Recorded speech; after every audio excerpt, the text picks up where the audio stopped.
పొద్దున నిద్రలకించి లేవాలంటే అస్సలు వశపడతలేదులా. ఎందుకంటే మామూలు సలా చెప్పుర్రి పెయ్యం తిర్రుమంటాంది. ఇక ఆఫీస్కి వచ్చుడు తప్పదు కాబట్టి నీళ్లు ఆగబెట్టుకోక తప్పలేదు అన్నట్లు మనకి పట్నంలోనే కాదు ఊళ్ళో పొంటి సుత శితం సలిమోపైందట.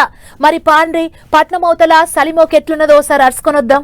అబ్బా అబ్బా అబ్బా ఏం సలిమోపైందుల్లా మన దిక్కు. పొద్దుగాల లేవాలంటే అస్సలు సై అంటలేదు పానం. నెలి ఊర్ల పోయింట్ అయితే సలిమంటలు, అలికట్నాలు, చెవులకు మాప్లర్లు, ఒంటికి గలంకోట్లు, లేకుంటే రగ్గులు.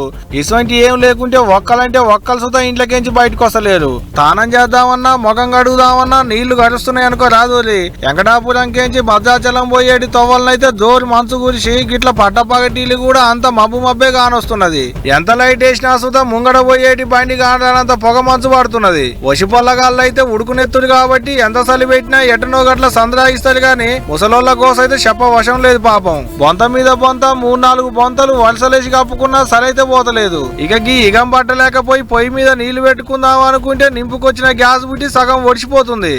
పొద్దుగాల పొలం కాడికి పోయేటి రైతన్నలైతే సలికి వనికి దొడ్డు చెద్దర్లు కప్పుకొని పోతున్నారు. ఇక గీ సంక్రాంతి పండుగకు తాతీలోటి ఒడిసిపోయి బళ్ళు సాలైనాయి కాబట్టి బడికి పోయేటి పొల్లగాళ్ళు అయితే సుక్కలు చూస్తున్నారు. తెల్లారి తలక తానం చేసి బళ్ళకు పోవాలంటే సలికి పెదాలు మాత్రం పల్లెలు బాసి నేజలు తెరుస్తున్నాయి. ఎంత వాజులేని రుద్దుకున్నా పగులుడు మాత్రం ఆగుతలేదు. అటు ఏపీలో సుత సలి తక్కువేం లేదు, మనకంటే ఇంత ఎక్కువనే ఉన్నది. గిట్లా ఇగం పెడుతున్నా సలికి ఊర్ల పొంటి జనాలు పడుతున్న గోస అయితే చిన్నగా లేదు పోండి. కొన్ని దుక్కులనైతే మాపడజాం 2-3 గంటల దానిక సూర్యన్న వీక్ ఆఫ్ తీసుకున్నట్లే కొడుతున్నాడు. దీంతోనే అంత చీకటి తెల్లారిందా పొద్దు కింద అనేది కూడా తెలవకుండా అయింది పాప పబ్లిక్ కు. పగటీలు కూడా సల్లటి ఇగం గాలి తోలుతుంది.